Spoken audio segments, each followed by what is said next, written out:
This week on Auto Mundial, we head to Salon Prive, a high-end car show where everything's for sale. Plus, we take a look at the new Lexus NX. Is it really as good as rivals from Audi and Jaguar? And the BMW X7. It's certainly bold, but is it a 7-seater worth considering? Find out later on. First, the news.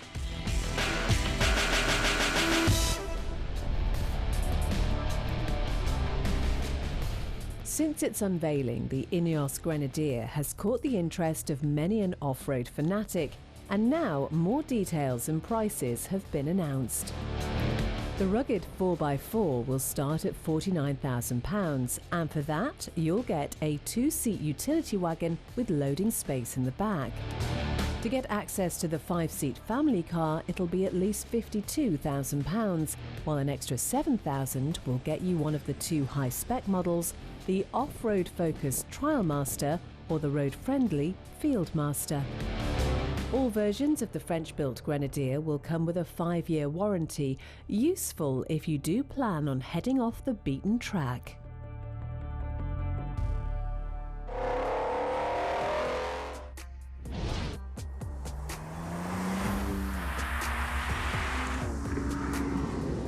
While it would be fair to say that the majority of BMW's current range isn't exactly inconspicuous, the Beamer that really stands out above all others is this, the X7. Now with a fresh facelift, it's bolder than ever. The front end is the biggest change with the new split headlight design with illuminated kidney grills.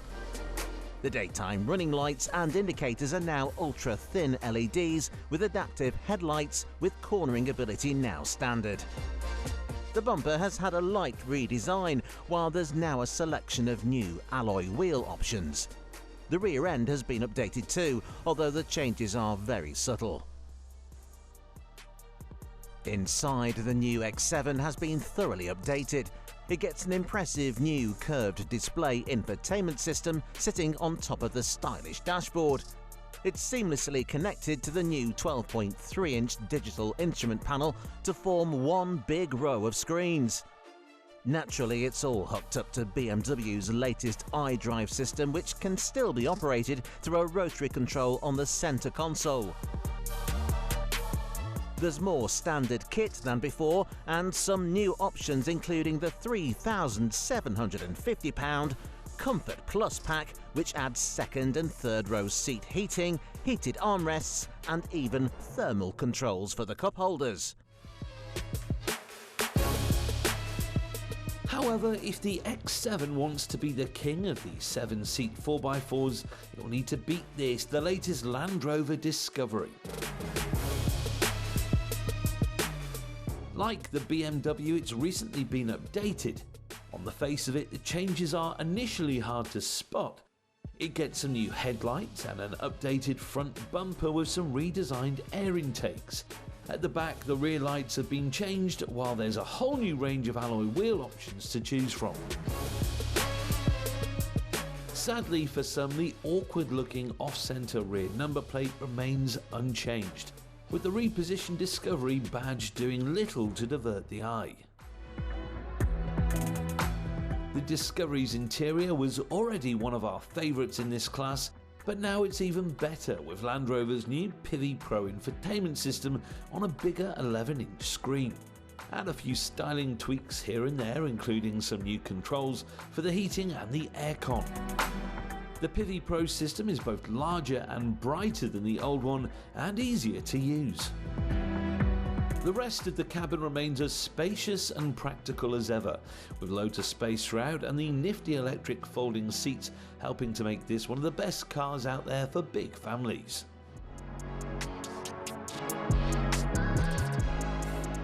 Then there's this, the Mercedes GLS. A truly enormous car. It's among the most spacious luxury SUVs out there. It looks great and has a great interior, but it is sadly let down by its lack of engine options.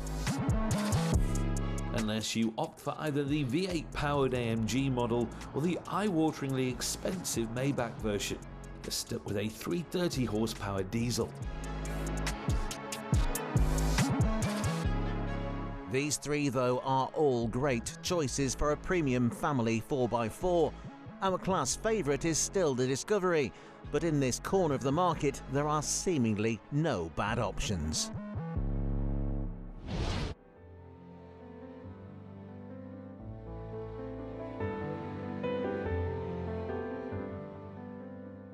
Salon Prive is not your typical classic car show. There are no hot dog stands or Morris Minors here. Set in the heart of London at the Royal Chelsea Hospital, Salon Prive brings together some of the most beautiful, rare and expensive cars in the world. Cars like this, the remarkable Bentley Barnato Hassan Special. Valued at around £4 million, it was first commissioned in 1934 as a purpose-built racer. The enormous blue Bentley set the Brooklands lap record at an average speed of 142 miles per hour. Initially, it was powered by a 6.5-litre Bentley engine, but in 1935 that was deemed too weedy, so it was upgraded to an 8-litre motor with triple carbs. Another classic that stopped us in our tracks was this, the beguiling Aston Martin DB5. Not the usual silver birch James Bond replica, this gorgeous blue Volante was being offered for sale in a world-first Concours de Vent. Every car on display was for sale, but it wasn't just six-figure classics on offer. Various premium and low-volume manufacturers were in attendance showing off their latest creations. One such car maker was Morgan with this, the fabulous Super 3. A big departure from the old three-wheeler with its big motorbike V-twin hanging out the front, the new Super 3 uses a more modern three-cylinder engine from a Ford Fiesta. In fact, the entire car is much more modern. Everything from the superb wider wheels to clever luggage storage solutions makes this car a thoroughly usable tourer or sports car. If you think a Fiesta-powered three-wheeler is strange though, just take a look at this. It's called the PAL V, and to all intents and purposes, it's a flying car that you can actually buy. Like the Morgan, it has three wheels, but that seems to be where the similarities end. With its big rotors and dual engines, it's perhaps more of a road-legal helicopter than a true flying car, but you can buy one and slap on a set of number plates to drive it to the supermarket. While on the road, it produces 100 horsepower and can hit 62 miles per hour from rest in 9 seconds. The brilliantly out there Dutch company also gave us some flying specs, but this is a car show and we don't understand them. The headline figure though is a flight time of 4.3 hours and a maximum range of 500 kilometers. Back on terra firma, we got our first look at the incredible new Range Rover SV. Built to take on the likes of the Bentley Bentayga and Rolls-Royce Cullinan, the SV dials up the Range Rover's luxury to another level.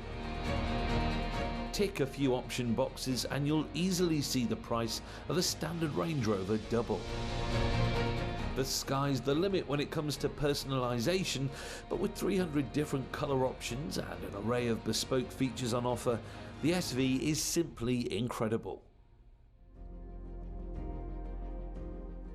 One of our favourite cars of the event was this, the beautiful Healey by Caton. Starting life in the 1950s, this Aston Healey 100 has been transformed by Caton, a new luxury British brand. In the same way that Singer brings new life to old Porsches, Caton is taking just 25 old Healeys and sympathetically modernising them in exquisite fashion. The oily bits are restored and improved by Austin Healey specialist JME, who strengthen the chassis and fit bigger brakes. The engine is heavily modified to produce 185 brake horsepower. It is the original motor though, and it still runs twin carburetors. There's a new 5-speed gearbox too, which, along with a narrower pedal box, opens up passenger space in the compact cabin. But what a cabin it is. Simple and elegant and trimmed in sumptuous bridge of weir leather with a Caton branded steering wheel and a wonderful machined gear knob, not to mention some USB ports. Outside, the changes are much more noticeable. The old upright windscreen has been lopped off in favour of a more aerodynamic and sporty raked back version. The front valance has been lengthened and bumpers removed, the grille has been delicately redesigned, and it gets some more powerful modern headlights. All the seams and beading have been removed, creating an ultra-smooth body.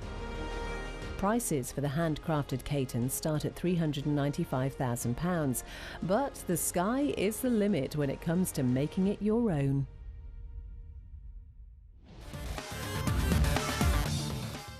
Join us after the break for more from Salon Prive.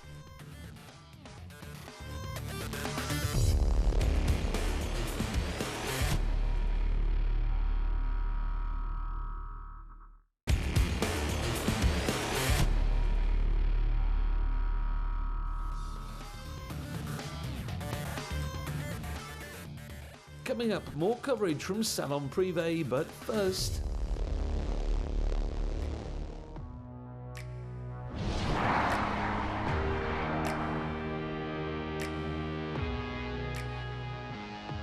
With SUVs now the mainstay of any self-respecting car maker's lineup, we're now seeing them outnumber the humble saloon.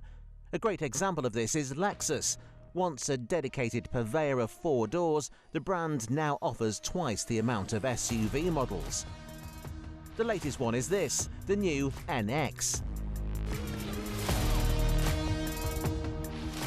The previous model was Lexus's best-selling car in the UK, so this new one has big shoes to fill. On the face of it, it seems like nothing's really changed. It's still angular and captivating from any angle, but look closely and the updates become clear. Both bumpers have been refreshed, as have the LED lights, but it remains a handsome car, especially when compared to many of the other copy and paste SUVs we're so used to seeing. It's inside though where the biggest changes have been made. We always like Lexus cabins, and this one is no exception. Fit and finish are outstanding, while the huge new 14-inch infotainment will be a welcome relief after the frustrating system in the old car. Some functions are operated via the screen, but there's still a selection of physical buttons to make things easier while on the move.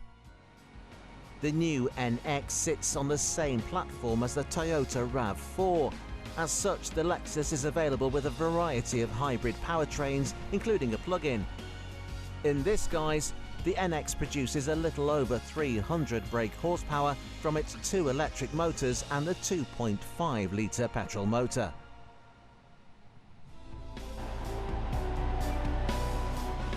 This is a hotly contested part of the market though, with some seriously impressive rivals. For example this, the Audi Q5.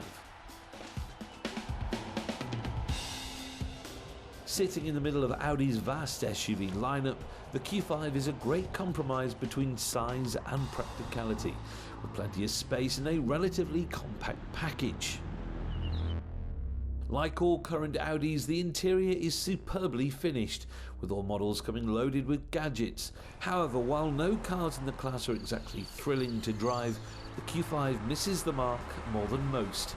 While there is a performance model on offer, more humble versions lack feel, and its off-road capabilities are, perhaps unsurprisingly, nowhere near those of alternatives from Land Rover. Most people though don't actually want to take their 4x4 off-roading, so might they be better off looking elsewhere in the JLR range.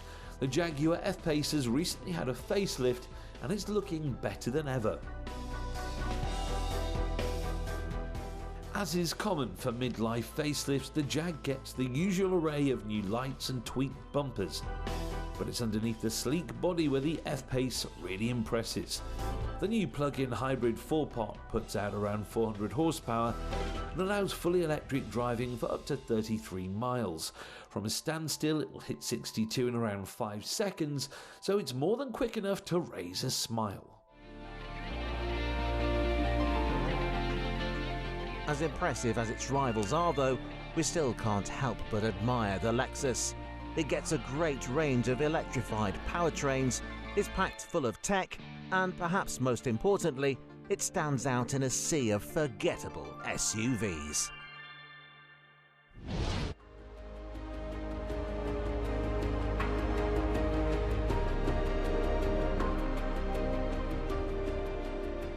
Welcome back to Salon Prive, where we're turning our attention to supercars. Along with an array of Bugattis, Aston Martins and this beautiful new Ferrari 296 GTB, we saw a new track-focused hypercar from Slovenia. It's called the Tushek TS 900H Apex, a 236 mph hybrid built to take on the establishment. Following in the footsteps of Zenvo and Koenigsegg, the TS 900 caters to those who think a Lamborghini is just a bit too mainstream. This display car was a prototype, but the limited production is said to be capable of 0 to 62 in 2.5 seconds, thanks to its combined power output of 937 brake horsepower and 1,400 kilo curb weight. Something equally wild was the stunning Ferrari Daytona SP3. Inspired by its Le Mans races of the 60s and 70s, the SP3 is a mid-engined 829 bhp V12 monster with a multi-million-pound price tag. 599 are being built and all, inevitably, are already sold. Coming back down to earth slightly, Salon Prive was the location for the UK debut of the new Genesis GV60. Genesis's first EV is built on the same platform as the Hyundai Ioniq 5 and Kia EV6, so we have no doubt it will be great to drive. It's powered by a 77.4 kilowatt-hour battery, which sends power either to all four or the rear wheels depending on which model you go for. Prices will start at around £47,000, which is on the money for a car like this. It may not be as exciting to look at as its Hyundai stablemate, but climb inside and the cabin feels like that of a true luxury car. So, if the Genesis GV60 is the perfect example of modern convenience and refinement, this must surely be the antithesis. It's called the Prodrive Hunter and it gobbles up electric crossovers for breakfast. Built for a Bahrainian prince, this car is the first of 25 road-legal rally raiders with 600 brake horsepower from its screaming twin-turbo V6. Described by Prodrive as the Ferrari of the desert, this £1.25 million beast looked comically juxtaposed against the backdrop of priceless classics and smart casual attire. Elsewhere at the event, cars were demonstrated and driven in a parade, and the Queen's Platinum Jubilee was celebrated with a display of minis.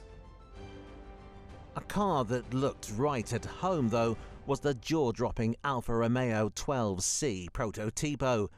A one-off creation, the 1941 prototype is heralded by some as one of the most influential cars in motorsport and forms the so-called missing link between three of the greatest car marques of all time, Alfa Romeo, Ferrari and Porsche.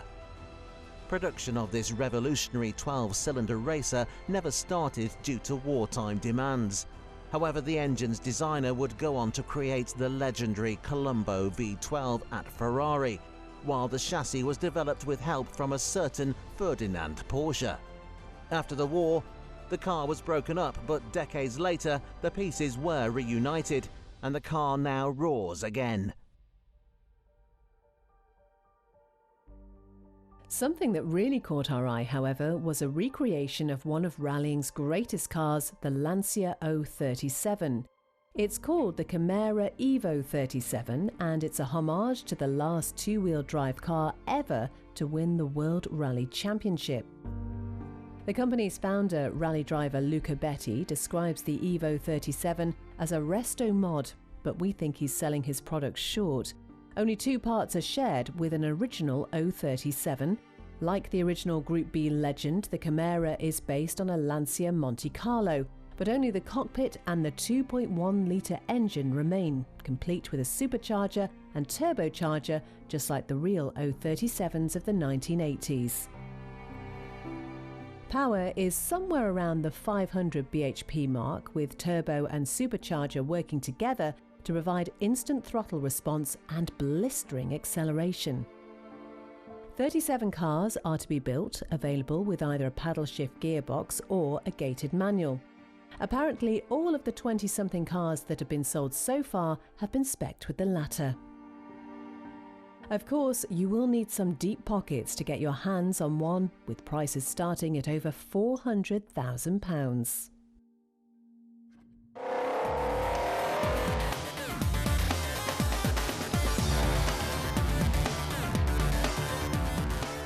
That's all from us at Salon Prive, but be sure to join us again next week as we take a look at a new concept car, the Audi Urban Sphere.